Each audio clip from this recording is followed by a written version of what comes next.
Ju përshëndes gjithëve, mirë se vini në Shqipëria sot. Do të jemi së bashku në vijim për të parë zhvillimet kryesore. 2 ditë pas fillimit zyrtar të fushatës, Edi Rama dhe Sali Berisha do të vijojnë betejën elektorale, kësaj here në veri të Italisë. Në takime me shqiptarët këtë të diel, Rama do të jetë në Milano, ndërsa Berisha në Brescia, 2 prej qyteteve kryesore të Lombardisë, zona më zhvilluar ekonomike e Italisë. Vetëm 100 kilometra larg njëri tjetrit, Rama dhe Berisha do të masin forcat në diasporë, duke e bërë këtë përplasjen më interesante të 2 krerëve të politikës në takimet në diasporë.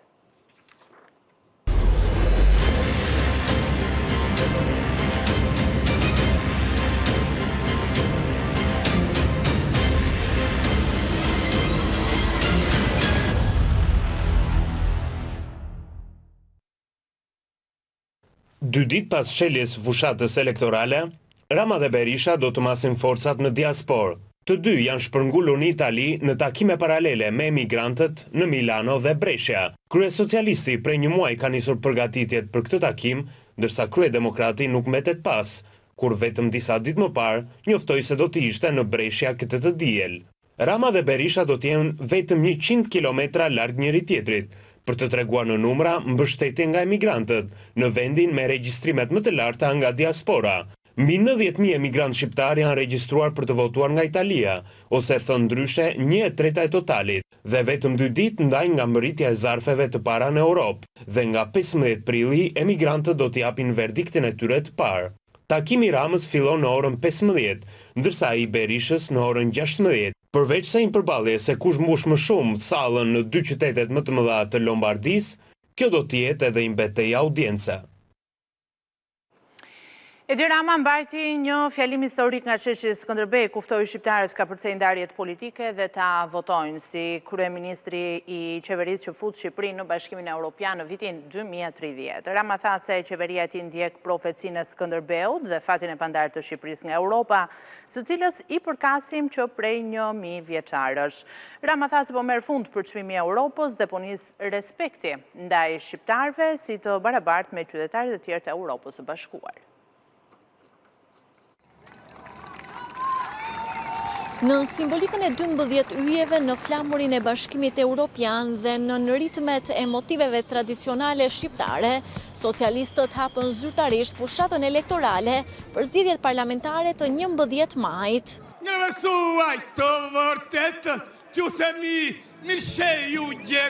Në fjalën e tij përpara mira mbështetësve, kryesocialisti Edi Rama kërkoi votat për tej të majtës dhe të djathtës për t'i dhënë shqiptarëve pasaportën europiane brenda 4 viteve të ardhshme. Një mundësie historike për Shqipërinë, që në vetëm 4 vjet mund të bëhet zonjë antare e familjes së bashkuar europiane. Kemi shansin historik që të hedhim hapin përfundimtar drejt bashkimit me Europën dhe ndarjes pa kthim me Azinë. Rama tha se Shqipëria është i vetmi vend në Ballkan që njësohet me ndjenjën e përkatësisë ndaj Europës.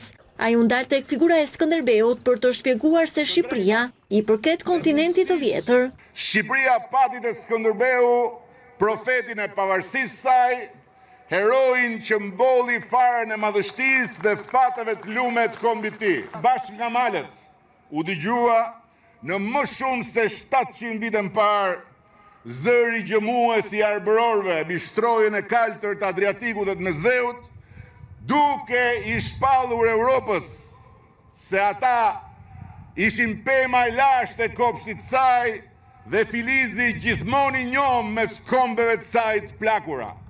Nuk la pa projektuar as Shqipërinë 2030. Shqipëria 2030 do të jetë një Shqipëri e re. Një vend me një tjetër pozicion dhe një tjetër fuqi, si një shtet antar i një familje të madhe, lirish, të drejtash dhe mundësish që ne sot nuk i kemi akoma. Një koment Rama i kishte edhe për kundërshtarët politik. Po prioritet sipas Kënetës është kthimi i bufit për të 3-ën herë në krye të vendit. Pasi në 2 herët e mëparshme nuk e shkatroi dhe pastaj rënoi mjaftueshëm Shqipërinë. Ndërsa kënga që do të shoqëroj socialistët për gjatë kësaj fushate do të jetë bashk për një qëllim në Europë. Shqipëria e modern.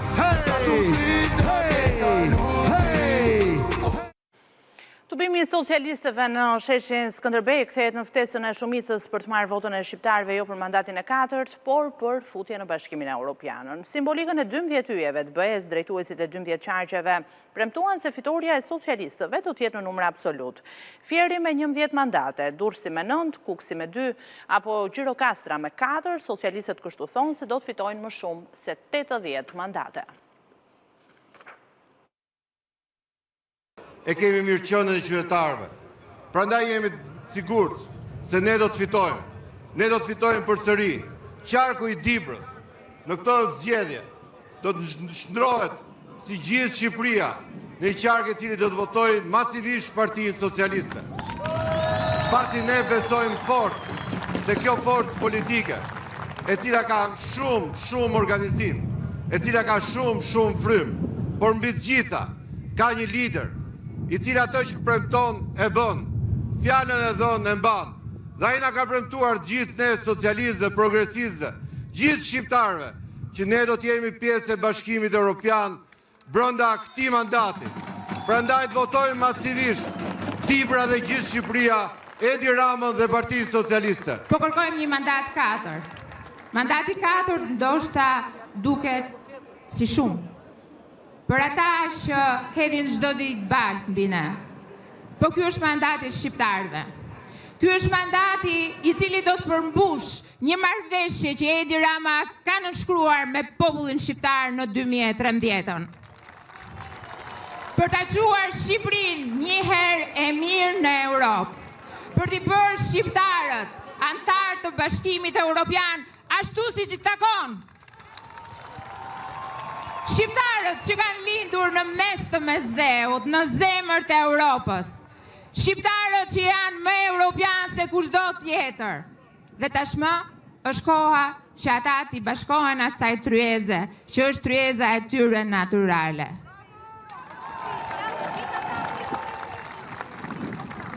Qarku i Fierit ka një objektiv: 10 mandate deputetësh për t'i ulur në sallën e parlamentit shqiptar. Nga Tropoja, Hasi, Kuksi, ka filluar edhe transformimi. Mbaj mend si e kisha parë Kuksin vite më parë. Qytetin brenda, balt, siç kanë qenë lagjet e Tiranës. Shkova mbas disa vitesh Tropoj dhe nuk e njohta Tropojën. Madje mësova edhe në Viçidor ujësjellsin e kishte quar Edi Rama. Dhe do të përfundojmë garën të paktën me 9 deputet. Populli i Durrësit, i Krujës, Shijaku do të na besojë mandatin e 4 për të përmbushur misionin e antarësimit të Shqipërisë në Bashkimin Evropian, për të çuar në vend amanetin atyre që në zonën tonë luftuan për një Shqipëri evropiane, me liri e të drejta të garantuara për të gjithë dhe për të dhënë të gjithë fëmijëve tanë pasaportën e qytetarëve të barabartë të Europës. 30 ditë vendimtare për të zgjulosur një zgjedhje që ka nisur prej kohësh, që Shqipëria të bëhet antare e Bashkimit Evropian, që puna të mos ndalet, që progresi të bëhet i pathyeshëm. Tirana është shëmbëltyra e këtij transformimi. Fal vizionit dhe punës së Edi Ramës dhe Partisë Socialiste. Dhe vetëm Edi Rama dhe Partinë Socialiste ne mund t'i japim finishit vunën e antarësisë, pasaportën europiane. Këto zgjedhje janë të Partisë Socialiste, janë të Partisë Socialiste, janë të Shqipërisë, janë të shqiptarëve me Edi Ramën. Fitore, fitore, fitore. Ne do sjellim 7 mandate nga Korça për fitoren e Partisë Socialiste. Fitore! Laçi Vita dhe Sali Berisha janë përplasur padashje me deklarata, ndërsa Partia Demokratike përreqiste programin e saj të shtunën pasdite. Laçi Vita tha se programi PD si ngjan atij të Donald Trump, por vetë Berisha më pas tha se programin e ka bërë gati në vitin 2022, 2 vite para se Trump të zgjidhej president. Ky është lapsusi i dytë i Berishës, pas atij pak ditë më parë kur premtoi uljen e taksës mbi dividendin në 10%, ndërkohë që qeveria socialiste e ka ulur ato në 8% që nga viti 2021. Një ditë pas hapjes së fushatës, Partia Demokratike shpalosi programin elektoral në një tubim që u mbajt në Pallatin e Kongreseve pas ditën e kësaj të shtune. Pas një klipi që shfaqte Berishën si trumpist dhe Ramon si sorosist, në skenë u ngjit Lat Çivita, ai tha se programi demokratëve është i ngjashëm me atë të presidentëve Reagan dhe Trump. But we have Dr. Berisha, a real friend to Albanian families. Kemi Dr. Berishën, një mik të vërtet për familjet shqiptare. Ai ka një program të vërtet për të ulur koston e jetesës për familjet shqiptare dhe një plan të mirëfillt konservator, ashtu si presidenti Ronald Reagan dhe Donald Trump. Por kryedemokrati Sali Berisha tha se programin e ka bërë vetë 3 vite më parë. Ai foli për minimumin jetik 200 euro dhe premtoi se nëse vjen në pushtet, pas 100 ditësh të qeverisjes së tij, nuk do të ketë më të varfër. Ky projekt që prezantojmë ne sot nuk ka dal nga hiçi. As nuk e kopjuam Gjikundi, as nuk u hartua në 3 muaj. Sa për fushat elektorale, jo dhe jo. Por janë dashur 3 vitet plota për të hartuar projekte e Shqipërisë madhështore. Do kenë 200 euro minimum jetik. 100 ditë të para. Në Shqipëri përjashtohet varfëria ekstreme. Asnjë shqiptar nuk mund të jetë më në varfëri ekstreme. Nuk harroi të shigjetonte as kundërshtarët e tij, të cilët i akuzon se i kanë kopjuar programin.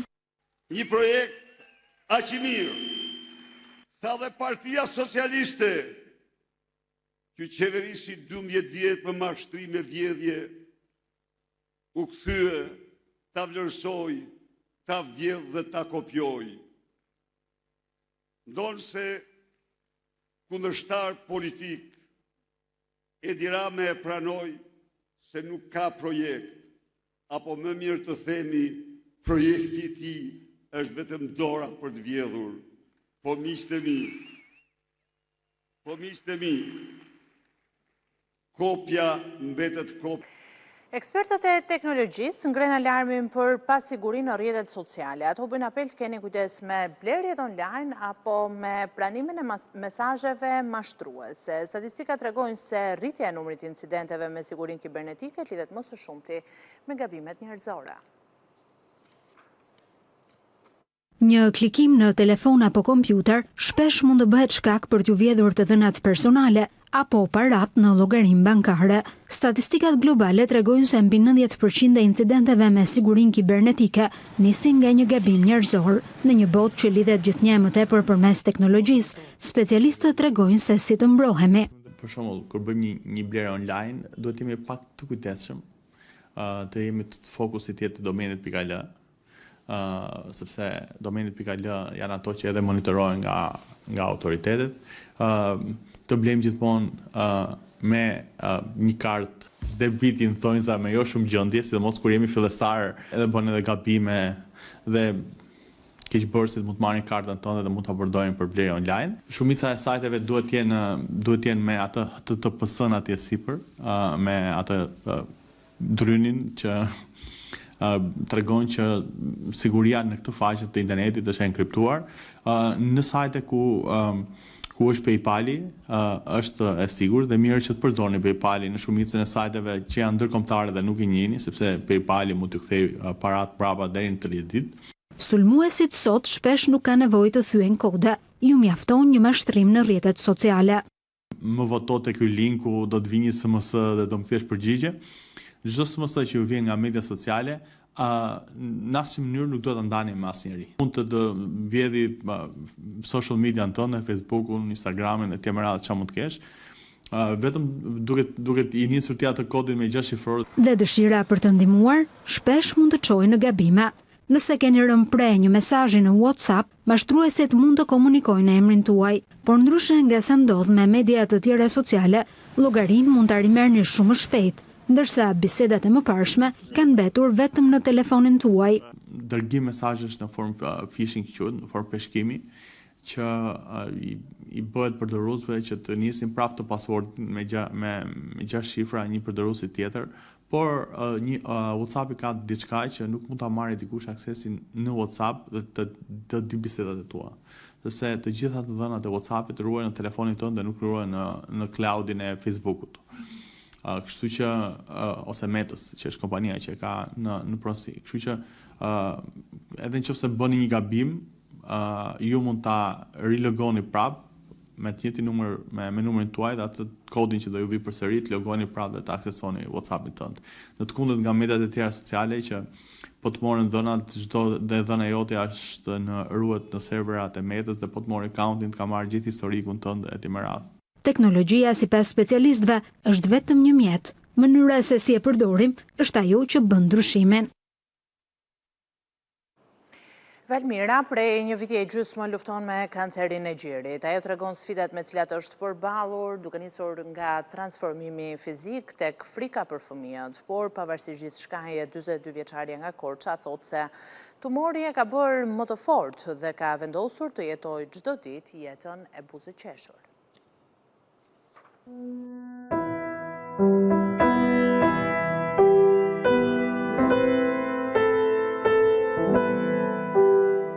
E buzëqeshur dhe e mbushur me shpresë, Valmira Ruka prej më shumë se një viti po përballet me sëmundjen e rëndë të kancerit të gjirit. 42 vjeçaria nga Korça në profesion ekonomiste, është nënë e 2 fëmijëve dhe dashuria e pazvendësueshme e tyre, është kthyer në forcë për të luftuar përballë kësaj betejë. Le të themi një vit, më shumë, një vit e gjysëm që përballem me këtë betejë. Jam e diagnostikuar me kancerin e gjirit dhe vazhdoj me terapi, me kimio. Unë jam nënë e 2 fëmijëve, kam 2 fëmijë të rritur, një vajzë dhe një djalë. Valmira më parë gëzonte shëndet të plot dhe spitalet ishin të panjohura për të, ndaj përballja me kancerin pas të 40-tave ishte si një rufe në qiell të hapur.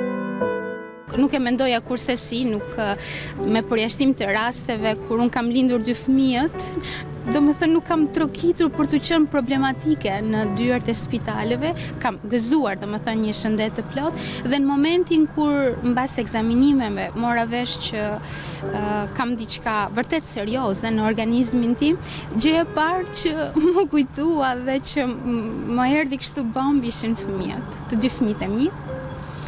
Dhe më shumë vajza. Thash, mendova, a do të arriun të shikoj vajzën time, ndoshta me velo? Kjo ishte gjë e parë, pastaj thash, kjo është një ide shumë budallaqe, shumë idioteske, ti do ta fitosh këtë betejë.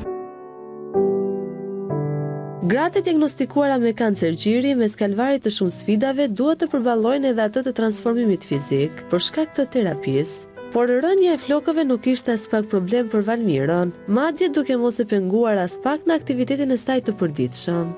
Unë në profesion jam ekonomiste, të tillë punë bëj, mendoj që për një femër është pak e vështirë, sidomos kjo pjesa e flokëve.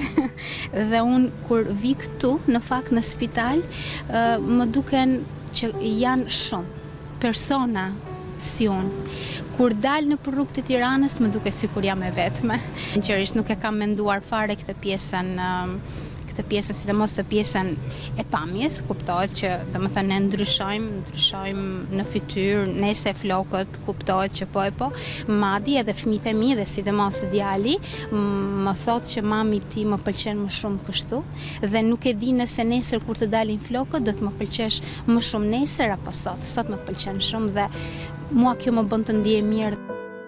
Si një grua e hekur që gjithmonë betejat i ka fituar, edhe kësaj radhe Valmira thotë se do t'ja dalë, kjo fal mbështetjes të familjes dhe të miqve. Familja, miqt,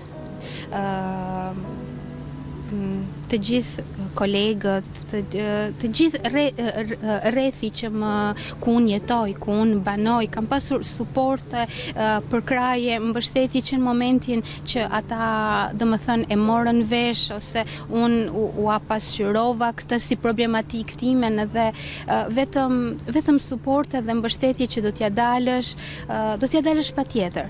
Më kanë thënë dhe këtu e gjeta forcën. I kam thënë vetes në këtë periudhë 1 vit e gjysmë që Valmira thjesht atij aktiviteti tënd i është thuar një aktivitet, i është thuar spitali dhe ti do ta kryesh sepse e tillë je ti, dhe në fakt e tillë jam unë. Unë në fakt i fitoj betejat si person, le të shpresoj që dhe këtë betejë do ta fitoj.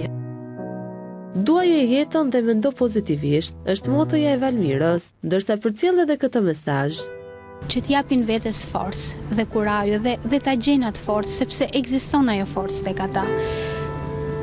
Ta duan jetën dhe të kenë shumë besim që do t'ja dalin.